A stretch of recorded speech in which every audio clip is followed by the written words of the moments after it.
And we're live. We're live, Chorizo. I hear What you. happened? I hear you.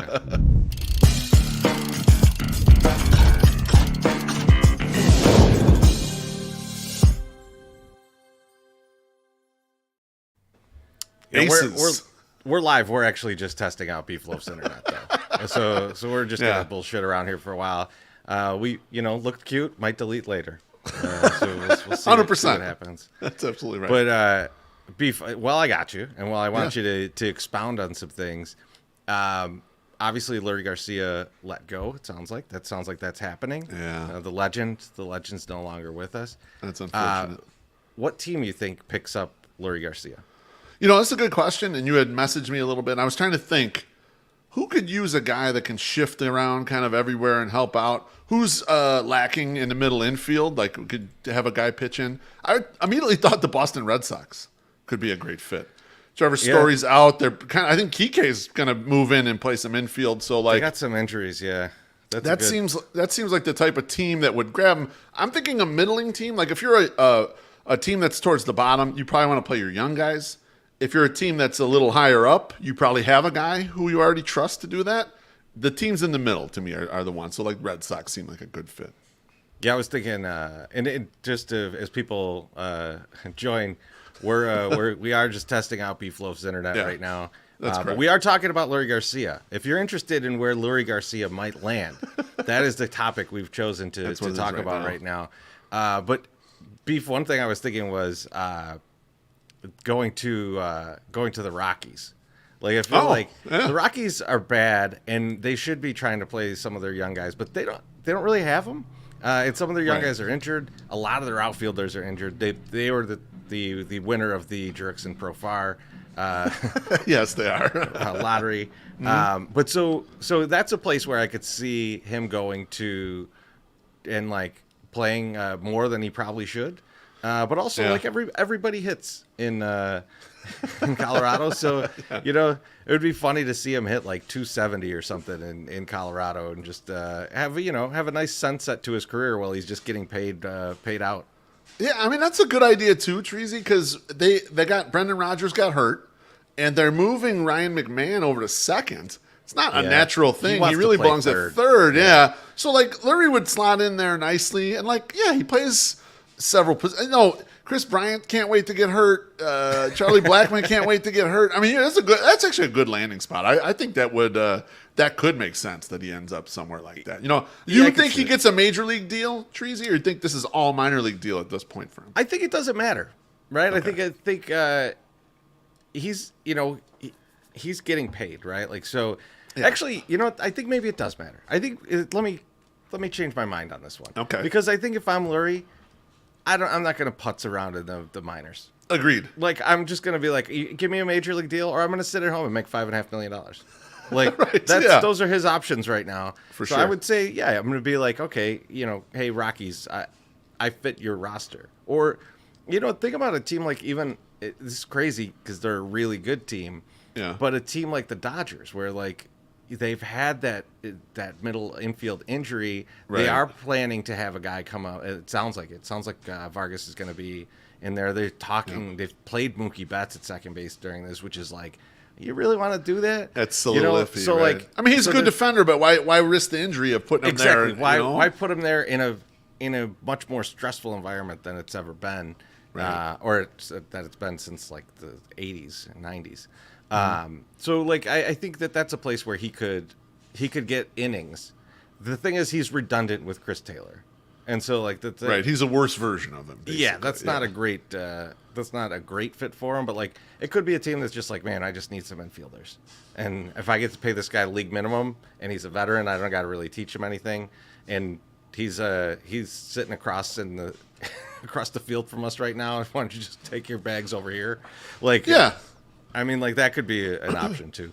One thing that helps him out, and you had mentioned this from when you went to Tim Anderson's Sneaker Ball, is that he is revered by the other players. He gets along with absolutely everyone. And so when you're trying to be the last guy on the roster, being the guy that gets along with everyone helps a lot. Like, that's extremely helpful trait to, like, land you somewhere else. Not only application, but like if we bring this guy in, he's not going to be a problem with anything, and that that's like that helps him out a lot too. There, I was thinking about this too, Treasy. Do you think you thinking he just sits there until there's a major league opportunity? Let's say that doesn't happen in 2023; it passes him by. Is he a guy who ends up playing overseas? A guy who does take absolutely anything here in the States, or kind of how do you think his career plays out if nothing comes up in 2023, if he just sits idle? I don't know. He seems like a guy. That is very invested in the game. Like he grinded it out as a utility guy for 13, 14 years so far. Yeah. He's obviously willing to do whatever's asked of him. That could be a guy that turns into, instead of going overseas and like trying to play as long as Manny Ramirez did, he might be a guy that just goes, I'd like to coach, or I'd like to, go back, go back either to like the Caribbean or South America and coach there. You never know. I think that I don't see him as going like, okay, I'm going to stretch this out as long as possible, because he made a lot more money than probably most utility guys like him. Yeah. The guys that seek and go overseas like that generally are like the Manny Ramirez types, like where they want to play till they're 100, or guys who never made it, never got a contract. And so he did get a contract, and he played all throughout his controlled years as well. So like he's made $20+ million, or will once he's paid out all this money, and that's comfortable money. One other question before we dump this. It seems like my sound's working okay. Internet's working fine. I'm proud of your internet right now. So it's still pretty good, right? For all those of you who joined late, we are on just testing Beef's internet because he's running the solo show tomorrow on the Aju, and got Alex Rude coming through. He's going to be terrific. Been doing what he could to get his internet back up and running, and we're just testing it out. But we were talking about, where does Leury Garcia land? We came up with a few options. Beef, you do have another question for me though, so let's get to that. I do. So the other question is, who takes the ire from White Sox fans now that their biggest punching bag is gone? Leury Garcia is the guy who the celebrations today on the internet were absurd for a guy who's at the end of the roster. Who's the guy now that the White Sox fans will punch on this roster? Well, it's interesting, right? Because everybody's attaching themselves to Hanser Alberto like he's some really good player. And I might even blog about this before. We were just talking about this off screen. It's like Hanser Alberto hasn't put up a positive outs above average at second base since 2019. Right. So that's not good. Right. So I don't know what exactly Hanser Alberto does well, other than hit left-handed hitting. So it could end up being him. But I think that people will be stubborn about it. People will be stubborn about I wanted Leury out so bad, and now this guy. Now I've got two guys that are bad to replace the one guy. In Romy and Alberto, that I think it's gonna be someone like a Sheets or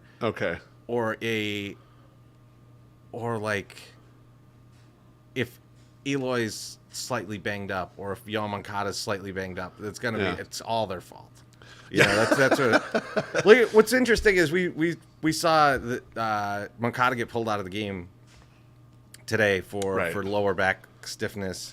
Sounds like he's fine, but when he got pulled out and they said lower back stiffness, everybody lost their fucking minds.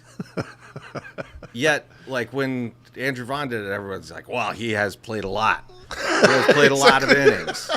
Yeah, the perspective is so funny. Yeah, the opposite take on it. I put out there, this looks like a guy who has played enough games for now, and he'll be ready to play on Thursday. And one of the first responses was, "Yeah, he's got a reservation somewhere." Right, so that's why you need to come out of the game. When I talked to Josh on the Spaces, I was like, I drink a lot too, Yoan. I know that that back is on that Sunday morning, man. It's just not right. It's just sometimes you need a little extra rest. That's right.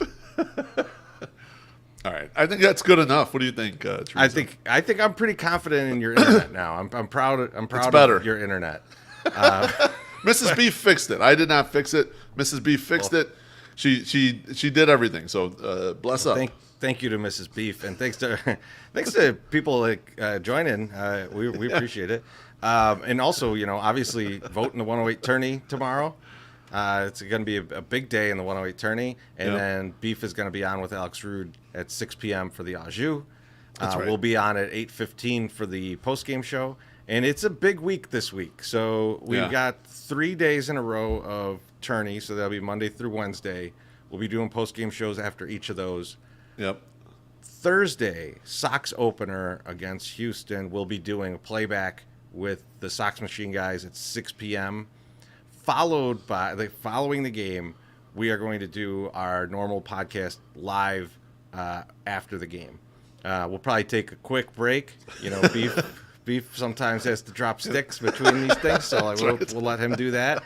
And then it'll be a truncated version of the podcast. We'll probably we're not going to go long. It'll be more like a post game or just what we've learned or whatever, that sort of thing. And then Monday's opening day, a home opener. So we'll see you at the park. I can't wait for it. But big next 7-8 days. So enjoy everybody, and we'll talk to you soon. Yep. And then we'll just